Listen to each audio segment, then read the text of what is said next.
네, 우리 함께 야고보서 4장 13절에서 5장 6절까지 읽도록 하겠습니다. 야고보서 4장 13절에서 5장 6절입니다. 함께 읽습니다. 들으라, 너희 중에 말하기를 오늘이나 내일이나 우리가 어떤 도시에 가서 거기서 1년을 머물며 장사하여 이익을 보리라 하는 자들아, 내일 일을 너희가 알지 못하는도다. 너희 생명이 무엇이냐? 너희는 잠깐 보이다가 없어지는 안개니라.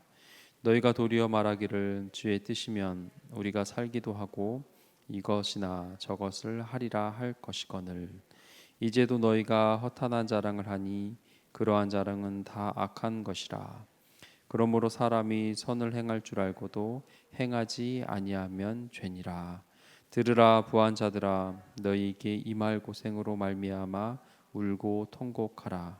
너희 재물은 썩었고 너희 옷은 좀 먹었으며 너희 금과 은은 녹이 쓸었으니 이 녹이 너희에게 증거가 되고 불같이 너희 살을 먹으리라. 너희가 말세에 재물을 쌓았도다. 보라, 너희 밭에서 추수한 품꾼에게 주지 아니한 삭시 소리 지르고 그 추수한 자의 우는 소리가 만군의 주의 귀에 들렸느니라. 너희가 땅에서 사치하고 방종하여 살육의 날에 너희 마음을 살찌게 하였도다. 너희는 의인을 정죄하고 죽였으나 그는 너희에게 대항하지 아니하였느니라. 아멘. 네, 우리가 야고보서를 통해 아침마다 은혜를 나누고 있습니다. 오늘 야고보서 4장 13절에서 5장 6절인데요. 매일 성경의 큰 제목은 너희 생명이 무엇이냐라는 이렇게 제목을 붙였습니다. 크게 두 가지 단락으로 나누어져 있죠. 상인들에 대한 경고, 그리고 부유한 지주들에 대한 경고입니다. 이 둘을 합치면 자기 뜻대로 사는 인생의 어리석음에 대해 말씀하고 계십니다. 인간은 어떤 존재입니까? 오늘 본문을 통해 우리가 느낄 수 있는 것은 인간은 자신의 한계를 모를 수 있는 존재입니다. 13절에 보면 어떤 도시에 가서 거기서 1년을 머물며 장사하여 이익을 보리라 하는 자들아 했습니다. 구체적인 계획이 있죠. 그들이 그럴듯한 계획입니다.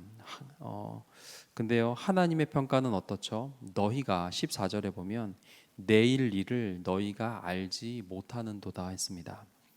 1년을 머문다고 그 1년의 시간이 너희의 것이라고 자기 거라고 확신하고 있다는 거죠. 그럴 보장이 없는데, 그리고 장사를 해서 이익을 보리라, 너무 확신에 찬 이 느낌이 있죠. 내일 일, 어떤 환경과 어떤 상황과 어떤 어려움에 우리가 예상치 못한 어려움이 있을 줄 모릅니다. 우리가 알 수도 없고요, 안다고 해도 그것을 변화시킬 능력이 우리에겐 없습니다.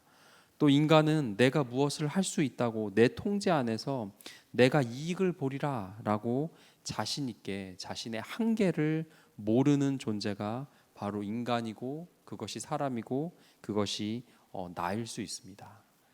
오늘 본문 전반부를 읽으며 생각났던 사람이 없으세요? 저는 누가복음 12장에 어리석은 부자가 생각나더라고요. 어리석은 부자가 뭐라 그러죠? 내가 내 영혼에게 이르되, 시작부터 잘못됐습니다.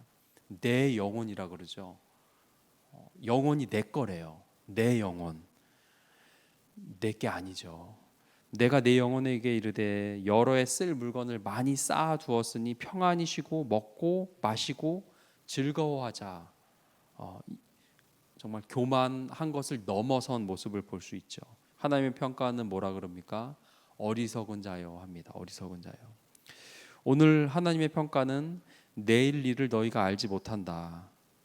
이 하나님의 평가를, 내일 일을 알지 못한다라는 평가를 받고 있는 상인, 그리고 누가복음의 어리석은 부자, 둘 다 교만한 거고, 그 교만에 대한 하나님의 평가는 내일 일 너 몰라라고 말씀하고 계십니다. 심지어 14절에 보면 생명 뭐라 그러시죠? 너희는 안개다 그랬습니다. 안개. 동일한 단어를 다르게 번역한 것은 연기로 번역한 부분도 있어요. 안개, 연기 비슷하죠. 특징이 뭐죠? 금방 사라질 거라는 겁니다. 있다가 정말 언제 있었냐는 듯 사라지는 것이 안개고 연기인데 니들이 안개고 연기와 같은 삶이다라고 하나님께서 이 어리석은 교만과 내가 할 수 있다는 자신감에 대해서 말씀하고 계십니다. 하나님은 어떤 분입니까? 하나님은 우리가 바른 삶의 계획을 세우기를 원하시는 분입니다. 15절에 보면 너희가 도리어 말하기를 주의 뜻이면 우리가 살기도 하고 이것이나 저것을 하리라 할 것이거늘 했습니다. 여기서 우리가 주의 뜻이면 했습니다. 주의 뜻이면. 근데 주의 뜻이면 앞에 접속사가 하나 한국어 성경은 빠져 있어요. 잘못된 건 아니고요. 번역의 차이일 뿐입니다. 주의 뜻이면 주의 앞에 단어 하나가 더 들어가요. if, 만약입니다. 만약. 만일 주의 뜻이면입니다. 만일 하나님의 뜻이면 이렇게 하리라 라고 고백하라는 말씀이십니다. 근데 요 하나님의 뜻이면 되겠지라고 우리가 오해할 수도 있어요. 어떤 그런 염세적이고 약간 운명론적으로 나는 대충 살면서 하나님의 뜻이면 될 거야 라고 팔짱 끼고 말하는 느낌이 아닙니다. 기독교의 인생관, 사고관은 굉장히 적극적이고요. 열심을 내라. 이러한 건강한 종교가 없습니다. 심지어 하나님도 사람과 일하시는 것을 기뻐하시고 사람을 통해서 일하시는 것을 우리는 성경을 통해 많이 보게 됩니다. 하나님은 우리의 적극적이고 계획하고 또 안 되는 것을 되게 하고자 노력하는 것들을 그리고 그것을 통해 하나님의 일을 이루시는 것을 기뻐하시는 하나님이십니다. 이 말씀은 인생의 계획을 세울 때 어떤 태도를 가지고 세워야 하는지 말씀하시는 구절이라는 거죠.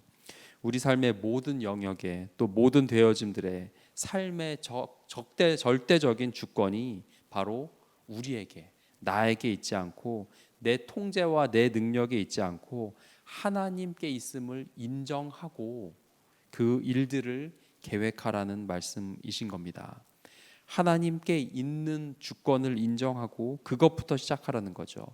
하나님이 주권이고 하나님의 절대적인 주권을 인정하고 그것을 전제로 계획을 세우라는 것입니다.